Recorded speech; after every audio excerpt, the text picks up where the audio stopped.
asalaamaaleykum wa rahmatullah yéen waa Ama Femme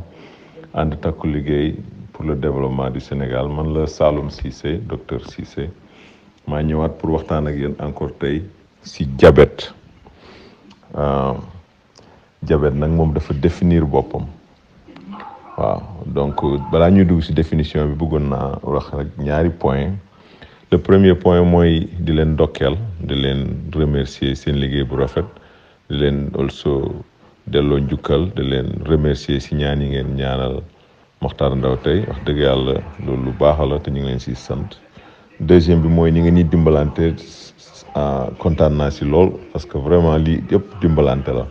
di sottante xalaat di jaayante seen biir di xelant di xelal ñeneen ñi loolu vraiment sant yàlla la te na ngeen ko continuer am na ngëneel deuxième bi mooy def benn disclosure nag mooy wax loo xam ne c'est très important balaa ñuy commencer mooy wax ne li ma fi wax dinaa fi tudd ay garab dinaa fi tudd ay classe garab dinaa fi tudd ay affaires yu bëri mais c'est pas pour traiter lépp lu ma fi wax dama koy wax pour conseiller dama leen di wax pour yee leen ñun ñëpp dañuy yeente donc bu kenn dégg benn garab bu ma tudd dem ci pharmacie bi jëndi ko wala nga dem ci benn médecin na ko bindal ma garab yi dama bëgg ngeen xam ne lii yëpp yeeyante la ku feebar da nga war a seeti médecin bi gis ne garab gi moo approprié ci yow mu bindal la ko waaye bul dégg wax bi rek nga dem jëndi garab loolu mooy deuxième kii bi ma bëggoon a wax troisième bi mooy préciser ne li may waxtaanee mooy lu ñuy wax type 2 diabète dafa am type 1 ak type 2 type 1 bi mooy bi nga xam ne da nga koy judduwaale xale yooyu bu ñu amee 5 ans 6 ans lañ leen di diagnostiqué ñooñu dañoo amut insuline xale yooyu feebar lañ def boo xam ne nii seen pancréas bi produirul insuline nag pancréas moo koy produire ñun ñëpp dañuy am pancréas boo xam ne mooy produire insuline bi moom mooy li nga xam ne mooy denc suukar buñ ko lekkee donc boo juddoo amoo insuline boobu suukar si day yéeg ci sa deret moo tax nga am diabète type 1 waxtaanu tey nag diabète type 2 moo ko tax a jóg waaw waxtaanu tey wi diabète type 2 moo ko tax a jóg diabète type 2 nag mooy diabète bi nga xam ne da ngay dem ba nekk mag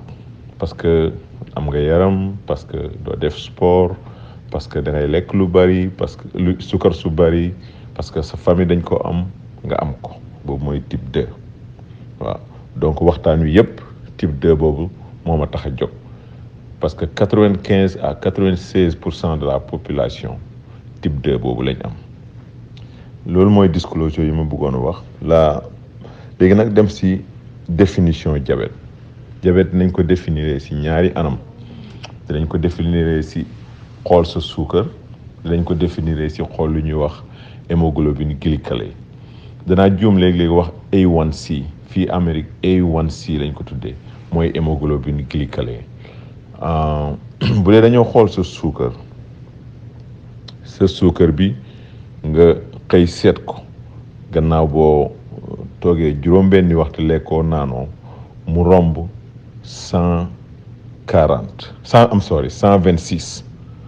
126 am nga diabète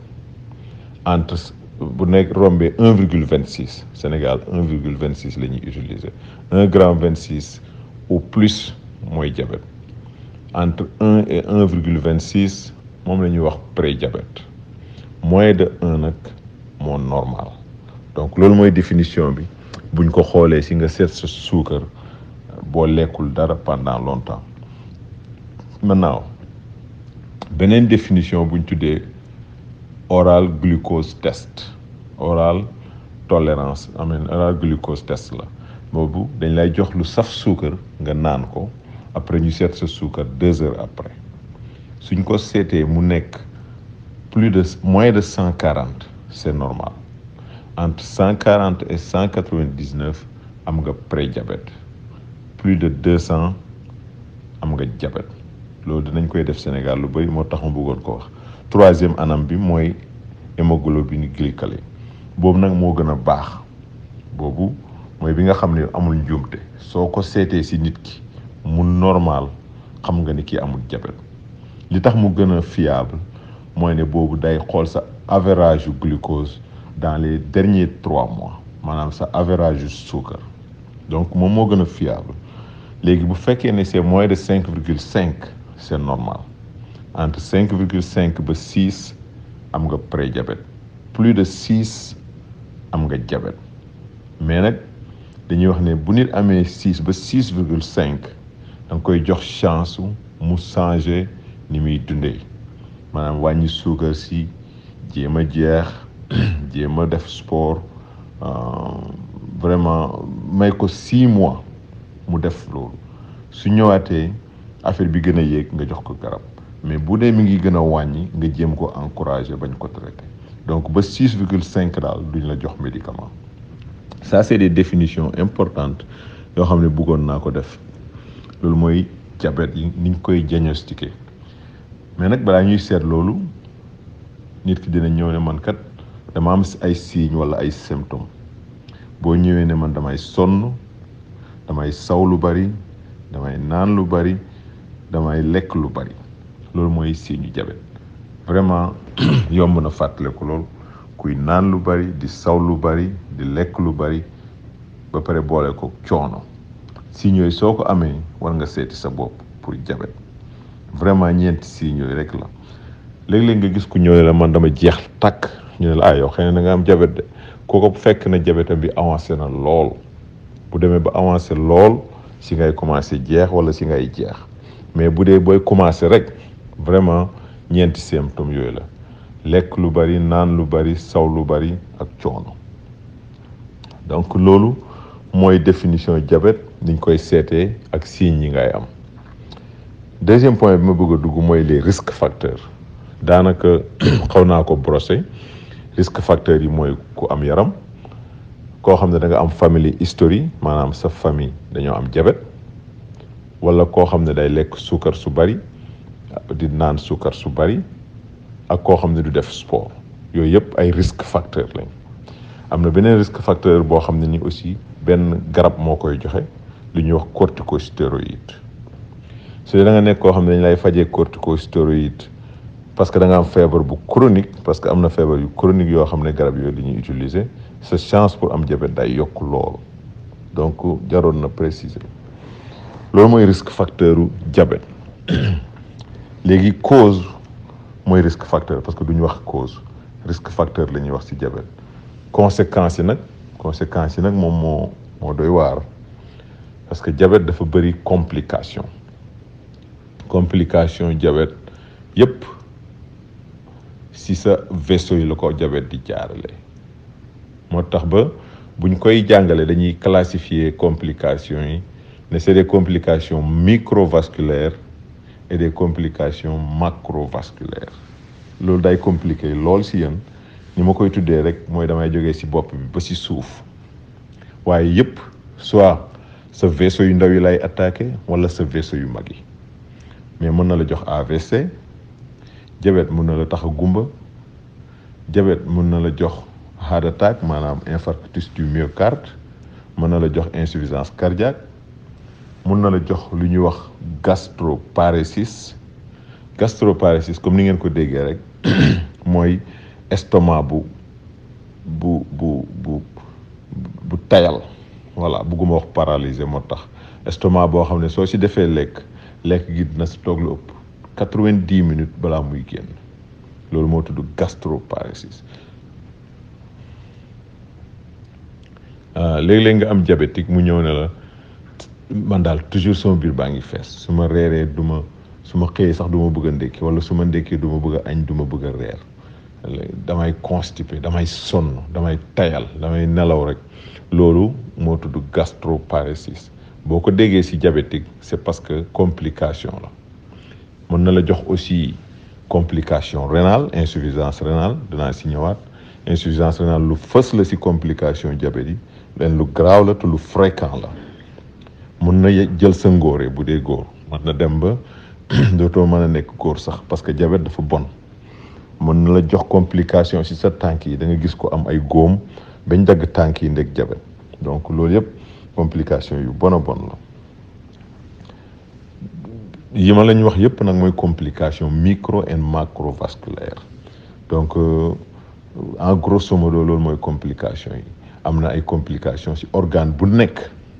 waaw organe bu nekk mën na boo ma tuddal rek mën naa la tuddal benn complication yoo xam ne diabète mën na ko fa joxe parce que organe bu nekk am na vaisseau am na ay artères yu siy dem am na ay veines yu siy jógee te artères yooyu ak veines yooyu la diabète di yàq waaw. donc ma dugg ci traitement bi su ma bëgg a wax traitement bu diabète nag ni ma leen koy waxee mooy ne classe su drogue yi laa leen di jox. ma leen di jox ne du ma tudd benn garab mais dinaa leen wax avancement yi ci am dans les années 80-90 bu ñu daan traité diabète ñetti classe rek lañu amoon mi ngi tuddoon sulfonylurea biguanide et insuline waaw léegi vraiment am nañ classe yu bare te ni ma leen koy waxee mooy dama leen wax bi gën a baax ba bi gën a bon bi gën a baax ci classe drogue yi mooy bi ñu tuddee biguanide garab bu yàgg la biñ ci gën a ràññee mooy metformine d'ailleurs metformine rek moo nekk ci classe boobu yéen ñëpp xam ngeen ko garabu diabète la mais nag c'est pas parce que moo gën a baax que ngeen jóg jëndi metformine dafa am ñu war a jël metformine ak ñu ko warta jël moo tax ma waxoon disclosure bi may commencé na ko médecin bind metformine am na effet secondaire am na contre-indication donc médecin moo la ko war a bindal nga jël ko mais mooy classe drogue bi gën a baax pour diabète li ko yàq rek mooy dafa faible boo amee diabète boo xam ne nii sa hémoglobine glycée dafa nekk 9 ñu jox la metformine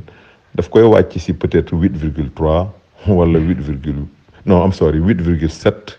wala 8,8 donc 0,3 à 0,2 xam nga loolu bariwul donc metformine du garab bu fort mais nag garab bu baax a baax la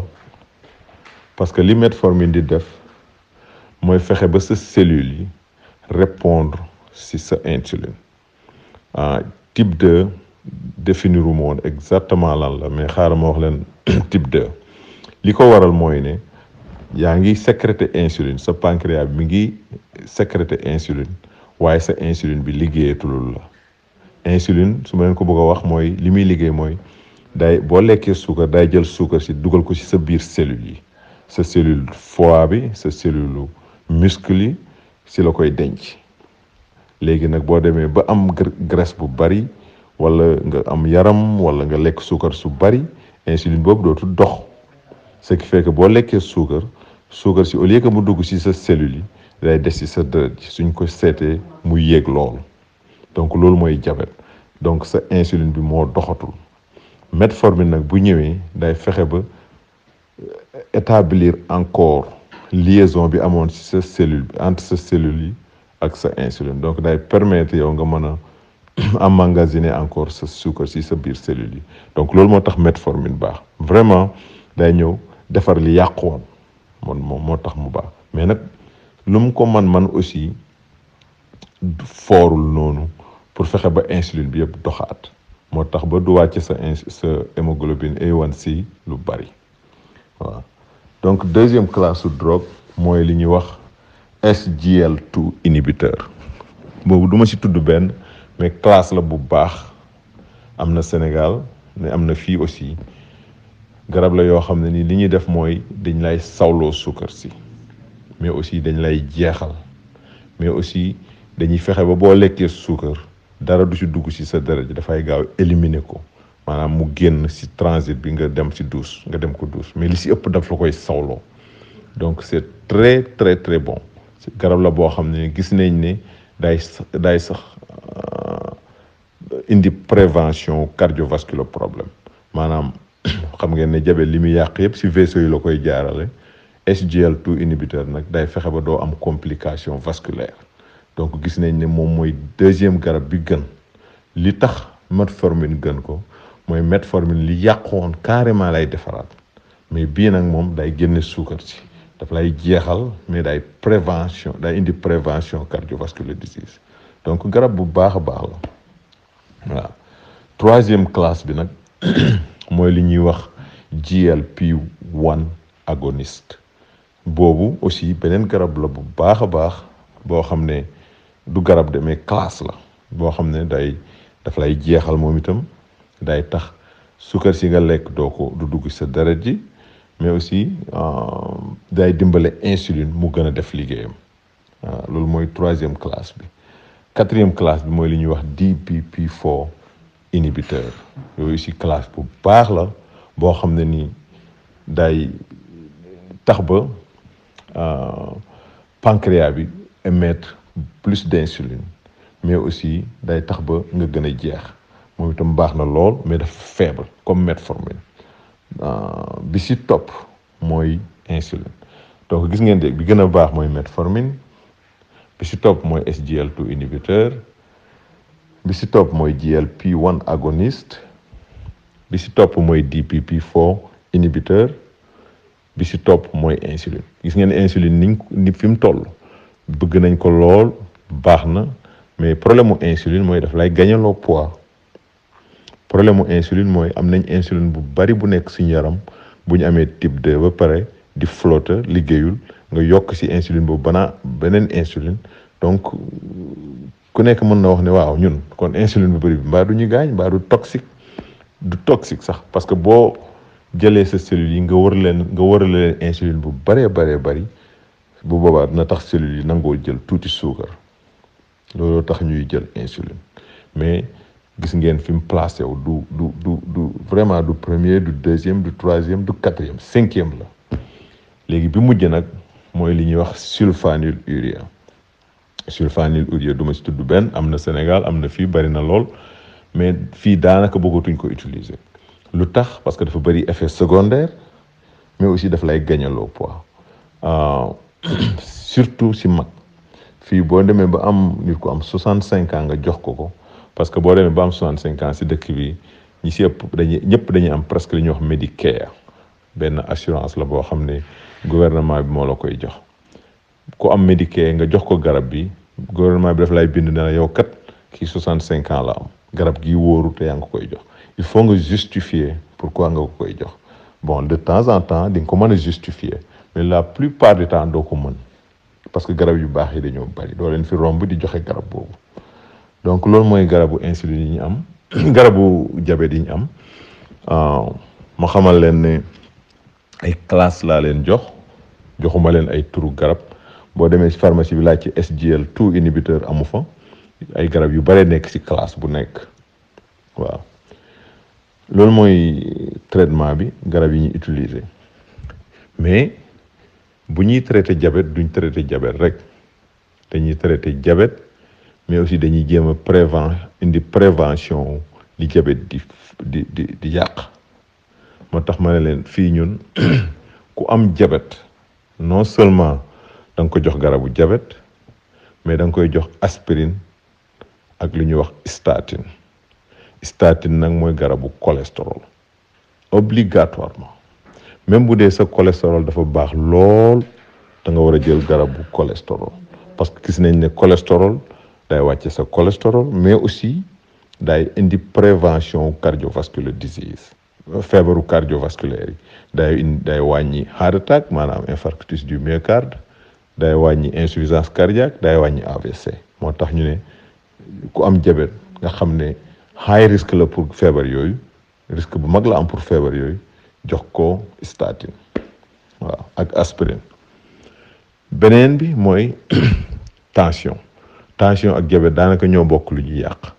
donc ku am diabète da nga war a faj tension bi bu baax a baax dem nañ ci ba ne sax booy faj tension bi am na garab yoo xam ne moom nga war a gën a utiliser am na ñaari classe drogue yu ñu tuddee ACE inhibiteur ak ARB so ñooñu ay garab lañ yoo xam ne dañuy protéger sa rein yi te ku ne xam na ne diabète day yàq rein moo tax ñu bëgg a commencer toujours ci garab yooyu bu ñuy faj tension waaw ACE inhibiteur ak ARB nag ay classe la du ay drogue waaw donc booy faj diabète daal lépp loo xam ne diabète bi daf koy yàq da nga koy prévenir aussi ci garab yi ngay joxe mais aussi ci yeneen garab yoo xam ne xam nga ne dina dimbale nit ki pour mu am prévention ci garab yooyu. gannaaw bu ma paree traitement bi dama bëgg a wax prévention wu diabète ku amul diabète nooy def ba doo am diabète loolu daanaka waxtaanee nañ ko mooy sa ni ngay dundee wàññi suukar su bari wàññi cere ju bari ji wàññi ceeb bu bari bi wàññi macaroni bu bari bi wàññi lépp lu am suukar rek nga wàññi ko. Sénégal nag ñun dañoo bëgg jus yi lool quoi dañoo bëgg yu am suukar lool te yooyu nag moo tax ñu am épidémie de diabète c'est pas parce que da nga tuuti rek nga defee ne mënoo am diabète gannaaw yaa ngi lekk suukar su bari mën nga dem ba yàq sa pancréas bi am diabète donc nañ moytu suukar si te nañuy def sport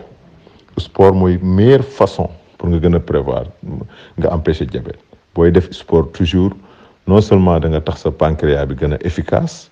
mais da nga tax sa insuline bi gën a efficace aussi parce que da ngay lakk sa graisse gi booy def sport donc sport lu baax a baax la ñaar yooyu mooy li nga xam ne moom nga mën a def sa famille mënoo ci dara sa âge mënoo ci dara mais jeex aussi mën nga ci dara boo xamee ne da nga am yaram nga jéem a jeex lu mu mën a laaj ba nga jeex na war nga koo jéem a def donc boo amee yaram na nga jeex. dégg naa ci fan yi paase ñuy waxtaanee sport ba am ku wax ne Sénégal ñu dañuy tàmm di sol ay grand boubou ak yëre yu luus maanaam yëre yu ngand c'est vrai ça c'est vrai loolu moo tax ba suñuy gagné poids duñ ko yëg waaw boo doon def sol sa blouson dem defi sport blouson boobu dana yàgg mu seere loolu nga xam ne yow mii kat gagné nga poids wala booy sol blouson di toog sa kër toujours da nga gis ba mu yàgg nga gis ne blouson bi seere na la nga ne man kat dama gagné poids. mais grand boubou bi rek doo ko yëg sax da ngay dem ba sa biir ngande lool nga door a xam ne yow mi gagné nga poids donc nuñ mën a def ba daal buñ gagné poids danañu dimbale ba duñ am diabète loolu mooy prévention diabète fexe ba bul am yaram di def sport wàññi suukar su bari si suukar si bëgg naa si wax tuuti rek balaa may pare parce que dañuy wax toujours suukaru diabète mais suukaru diabète daanaka terewul suukar réel suukar bi parce que suukaru diabète gis nañ ne soo ko jëlee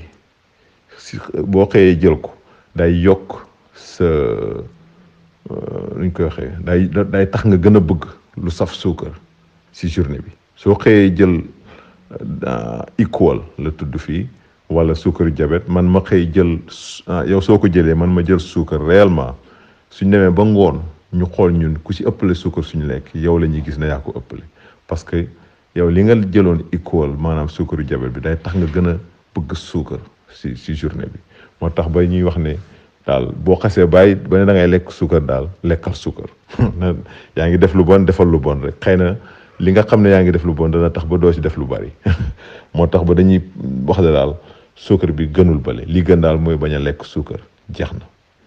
waaw. Donc foofu laay yem damay taxawal waxtaan bi foofu xam naa ne dinaa susciter ay questions comme ça questions yi dinañ ci dellu suba ak jàmm pour ñi doon laajte clinique Yaye Natou numéro bi mi ngi nekk 33 859 05 49 di leen yëgal ne ñun am nañ foofu ay glucomètre ku bëgg glucomètre maanaam li ñuy seetee sa suukar parce que boo amee diabète il faut ngay seet sa suukar boo demee foofu am nañ fa glucomètre yi gars yi am nañ glucomètre yu jaay comme garab yi aussi mën nañuy dimbalante ba nga fexe nga am ko garab yi nga xam ne ni garabu diabète la mais nag dama bëgg ngeen xam ne daal diabète moom feebar bu bon la feebar bu bari Sénégal la mais feebar buñ mën a aar la wax dëgg yàlla dimbalante bi waxtaan wi mais aussi def li nga war a def kenn ku si ne dina tax ba nga mën a aar sa bopp asalaamaaleykum wa rahmatullah wa barakaatu.